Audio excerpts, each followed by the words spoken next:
we are 12 hours later, and you can see, looking at how these have risen, it's going to be about double the size.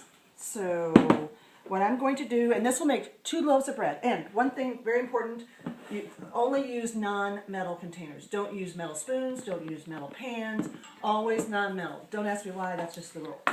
So then I'm going to spray the bread pan with a Pam or a comparable spray.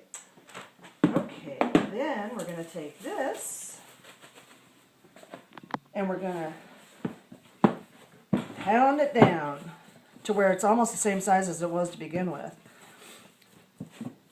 Now this is a really good texture. I don't think I'm going to have to add any flour to this because it's not sticking. If it sticks, add more flour until you get to this elastic phase, because if you don't, then it's going to rise way too fast and then it's going to collapse and the texture just won't be as good. It'll still taste good, but it won't look as pretty.